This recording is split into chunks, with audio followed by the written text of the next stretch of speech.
Ezra had me intrigued when he said that you may be working on something or working on something big, and so he nudged me to ask you. So I'm now going to ask you: Are you? So the thing that came to mind for me is a new book, but it sounded like it might be something else. Yeah, I mean, so I'm working on a bigger project that I'm really excited about, which is looking at the ways in which our safety, and this actually grows out of the last book, our safety net was sort of it was constructed to be difficult to use. And lo and behold, when you hit a real crisis in which people need to use benefits or safety net programs, right? So UI, something like that, or SNAP, that then it, the systems can't contain these people. And just in general, I think that the government is dysfunctional for a lot of reasons, but one of the ways in which the government is dysfunctional is that it doesn't have a very good customer service orientation. Things like doing your taxes are really confusing. So miserable. Unnecessarily Why? Yeah, why? so. Yeah, why, right? We have this enormously overcomplicated health system in which you have to fight with an insurer and you have to figure out, does your doctor take this, Awful. that, or the other? It's horrible, and the government is crucial in that. And then you look at programs like SNAP or UI, and they're just a disaster. And for this piece, I was talking to some folks who work on these kinds of systems in like Finland, and they were just horrified that you might wait 3 months for UI benefits here. It's like literally unheard of there.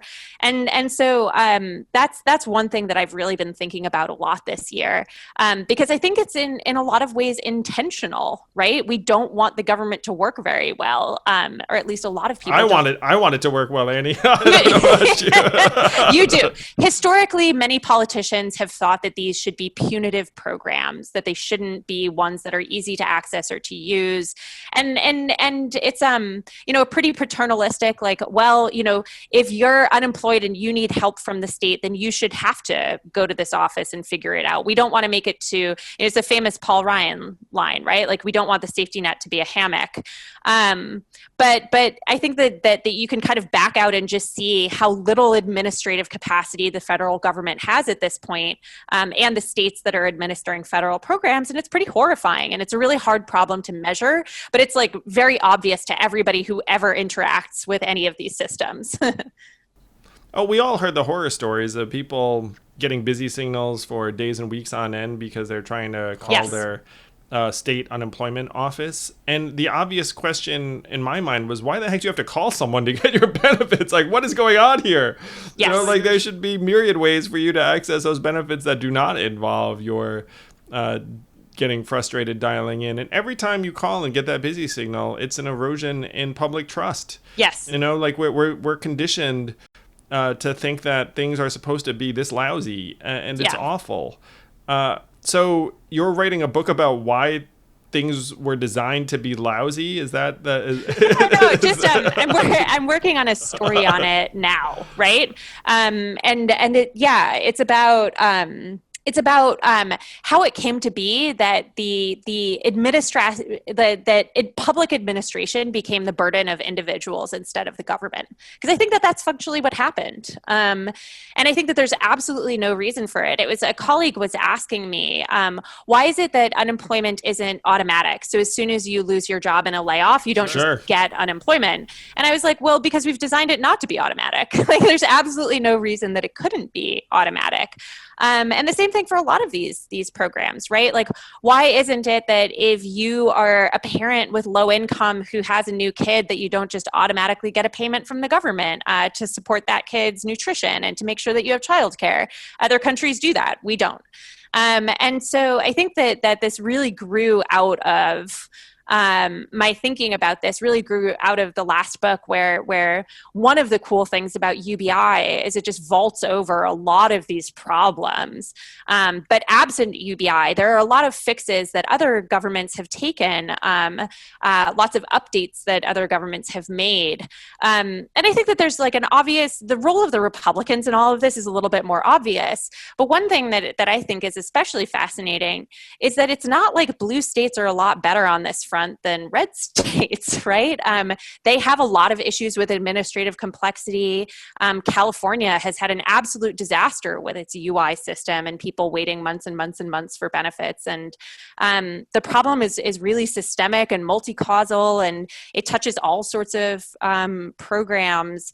When you talk to people who are applying for asylum, or people who are formerly incarcerated and are still involved in the judicial system, it's all the same thing, right? It's just endless red tape in a really profound way. This to me is the issue, Annie, that you, me, Ezra, anyone else can just freaking beat the drum on this stuff, because everyone can see that our government is highly inefficient at delivering various things to people, and we are conditioned to think that's the way it's supposed to be, even though it's not supposed to be that way. And it hamstrings the ability for progressives to effectively both win policy changes and argue for a bigger role of government in improving our lives, in my opinion, because even reasonable folks can look up and say, wait a minute, it's like you couldn't get me unemployment benefits for weeks, or I still haven't gotten them. I mean, I hear these horror stories on Twitter all the time where people still haven't gotten them, and it's September or whatnot. So we need to actually start paying attention to the mechanics, like the nitty gritty. It's one reason why you and I both like universal basic income, because I thought, well, if we champion a way to get value into people's hands, then, and it's uniform and it's universal, then we're going to figure out a way to actually get people that money. And of course, if everyone was entitled to that money, that they'd be like, where's my dividend? And it ends up building our capacity to actually add value in people's lives, because you would have to figure out the plumbing. Yeah, absolutely. And I think that there's a bunch of win-win-wins here, right? If things are simple and automatic, you don't need a bunch of civil servants to administer it, right? And you can free the government up to do other things. And there's a ton of political science research. There's a really great scholar at Cornell named Jamila Michener, and a lot of her work is focusing on Medicaid and people's interaction with the political system after receiving Medicaid or working with the health system in general. And one of the things that comes out of that is that in many ways, interacting with our government reduces our interest in and confidence in government, as you put it. And there's even some evidence that it sort of dissuades people from voting and disconnects them from the political process. No way. They're like, I want nothing to do with this. That's exactly. Awful. And I think that there is this really interesting kind of thought loop that you get in which public services are terrible, and it erodes your confidence in government, and then it becomes self-justifying, right? Why would we want to put any more administration into this if the government can't get anything right? And I think that you can look at sort of positive cases of where the government does get stuff right. Actually, most people who have Medicaid are pretty happy with it. I'm old enough to remember when the argument about Medicaid was that it wasn't insurance worth having, but it is insurance worth having, and people actually really like it. People are very happy with Medicare. People are very happy with Social Security. People are very happy with public libraries, for instance. So shouldn't we be setting that standard? Shouldn't everything be as efficient and transparent and non-punitive, non-paternalistic as Social Security, right? This is the argument for UBI. But you can make other changes to sort of nudge you in the direction. So one change that I think we don't talk about very often, but I think would be really good, is that I think TANF, which is our cash welfare program, should be eliminated and replaced with a child grant. Right? You should not have to apply. You should not have to, meet these really onerous, terrible work requirements. You shouldn't have to interface with a welfare office that, in many cases, might have some preconceived notions about you. If you are a person with a kid, we should just give you the help, right?